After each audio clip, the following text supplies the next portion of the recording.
New Zealand এ দলের বিপক্ষে 2টা 4 দিনের ম্যাচের প্রথম ম্যাচে সিলেটে হেরেছে বাংলাদেশ এ দল। মিরপুরে 2 দলের মধ্যে হতে যাওয়া দ্বিতীয় 4 দিনের ম্যাচে জিতলে সর্বোচ্চ সিরিজটা ড্র করতে পারবে বাংলাদেশ এ দল। কিন্তু সিলেটে প্রথম ম্যাচটা যেভাবে হেরেছে বাংলাদেশে, সেখান থেকে ফিরে এসে সিরিজের সমতা ফেরানো সহজ কাজ হবে না নুরুল হাসান সোহানের দলের জন্য।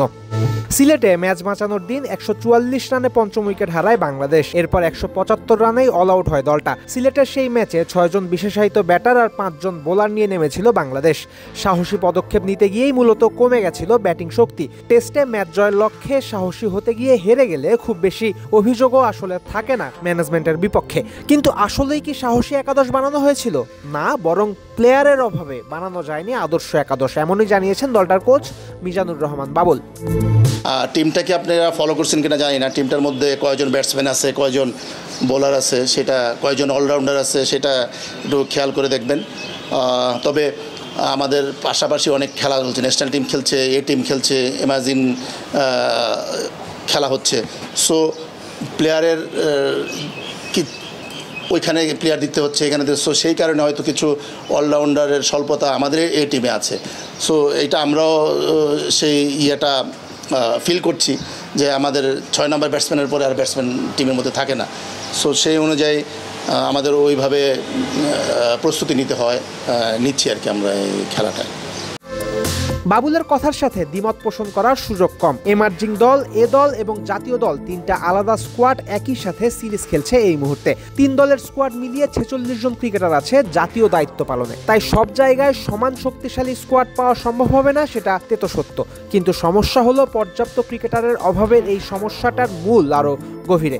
বাংলাদেশের top order batter, spinner, pacer বেরোচ্ছে ঠিকঠাক, কিন্তু পাওয়া যাচ্ছে না অলরাউন্ডার, এমনকি মিডল অর্ডার ব্যাটারের সংখ্যাও টপ অর্ডারের ব্যাটারের চেয়ে তুলনামূলক কম। সংযুক্ত আরব আমিরাতে টি-20 সিরিজের জন্য 16 সদস্যের স্কোয়াড ঘোষণা করেছে বাংলাদেশ দল। সেই স্কোয়াডে 8 জন ব্যাটারের মধ্যে 5 জনই টপ অর্ডার ব্যাটার। বলতে পারেন মিডল অর্ডারের 3 জন তাওহিদ হৃদয়, শামীম হোসেন পাটোয়ারি এবং জাকের আলী অনিকের তেমন কোনো প্রতিযোগিতাই নাই স্কোয়াডে। একই রকম অবস্থা এ দলের স্কোয়াডেও।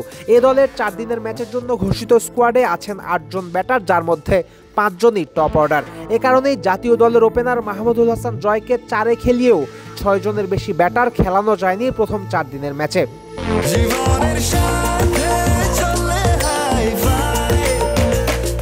স্বাস্থ্যকর অল টাইম হানিকম, সব সময় all time healthy life. Bangladesh দলের সবচেয়ে গুরুত্বপূর্ণ 2 জায়গা জাতীয় দল এবং এ দল, সেখানেই 2 স্কোয়াড মিলিয়ে টপ অর্ডার ব্যাটার 10 জন, অথচ মিডল অর্ডারে আছেন মাত্র 6 জন, যা প্রমাণ করে টপ অর্ডার ব্যাটারের আধিক্যের মধ্যে মিডল অর্ডার ব্যাটাররা উন্নতি করতে পারছে না। স্কোয়াডে রাখার মতো মিডল অর্ডার ব্যাটার খুঁজে পাওয়া যাচ্ছে না, তাই জাতীয় দল বা তার আশেপাশে থাকা মিডল অর্ডার ব্যাটাররা তেমন প্রতিযোগিতাও অনুভব করছেন না। মিডল অর্ডারের এই সমস্যা তবুও না হয় কাটিয়ে নেওয়া যাবে টেনে টুনে, কিন্তু অলরাউন্ডার যে পাচ্ছে না বাংলাদেশ, তার কি হবে? খুবই অদ্ভুত হলেও সত্য যে সাকিব আল হাসান দীর্ঘদিন ধরে জাতীয় দলে সার্ভিস দিয়েছেন, বিশ্বসেরা অলরাউন্ডার হয়েছেন। এরপরও সাকিবের দেখা দেখি নতুন কোনো অলরাউন্ডার বেরোয়নি বাংলাদেশ থেকে। সাকিব পরবর্তী যুগে মেহেদী হাসান মিরাজ যদিও ভালো করছেন, কিন্তু আর কেউ কি আছেন? উত্তর হলো না। সাদা পোশাকে বাংলাদেশের প্রতিনিধিত্ব করার মতো আর একটা অলরাউন্ডারও এই মুহূর্তে নাই দেশে। দেশের ক্রিকেটের পাইপলাইনে দৈন্যদশা বোঝাতে এর চেয়ে সহজ লাইন আর কি বা হতে পারে? শুভাগত হোম চৌধুরীর কথা মনে আছে নিশ্চয়ই। বাংলাদেশের হয়ে 8টা টেস্ট খেলেছেন শুভাগত। 8 টেস্টে 41 ওভার বোলিং করেছেন তিনি। শুভাগতকে টেস্ট খেলানো হয়েছিল একজন অলরাউন্ডার হিসেবে, অর্থাৎ 2016 সালেও বাড়তি একজন অলরাউন্ডারের অভাব বোধ করেছিল বাংলাদেশ টিম ম্যানেজমেন্ট। এরপর আসুন 2022 সালে, সেবার শ্রীলঙ্কার বিপক্ষে টেস্ট সিরিজ চলাকালীন ইনজুরিতে পড়েন মেহেদী হাসান মিরাজ আর নাইম হাসান দুজনই। তখনই অনেকটা হুট করে এনে খেলানো হয় মোসাদ্দেক হোসেন সৈকতকে। অর্থাৎ 2016 সালে অনুভূত হওয়া সমস্যার সমাধান 2022-এও হয়নি 2025-এও। এখনও টেস্ট খেলার মতো অলরাউন্ডার বাংলাদেশ পায়নি। নিউজিল্যান্ড এ দলের বিপক্ষে প্রথম 4 দিনের ম্যাচ হারার কারণও ছিল এটাই। আগেই বলা হয়েছে একই সময়ে বাংলাদেশ এমার্জিং দলও খেলছে দক্ষিণ আফ্রিকা এমার্জিং দলের বিপক্ষে। 4 দিনের ম্যাচ আছে সেই সিরিজেও, আর অলরাউন্ডারের অভাব আছে এমার্জিং এর স্কোয়াডেও। অর্থাৎ খুব দ্রুতই এই অলরাউন্ডার সমস্যার সমাধান হয়তো হচ্ছে না। তবে কি বসে থাকবে বাংলাদেশ ক্রিকেট বোর্ড? কিছুই কি করার নাই? করার আছে অবশ্যই। এই মুহূর্তে অলরাউন্ডারের ক্রাইটেরিয়া পূরণ করা একমাত্র ক্রিকেটার বলতে পারেন মোসাদ্দেক হোসেন সৈকতকে। এছাড়াও এমার্জিংয়ে চৌধুরী মোহাম্মদ রিজওয়ান কিংবা তোফায়েল আহমেদের মতো পেস বোলিং অলরাউন্ডার আছে।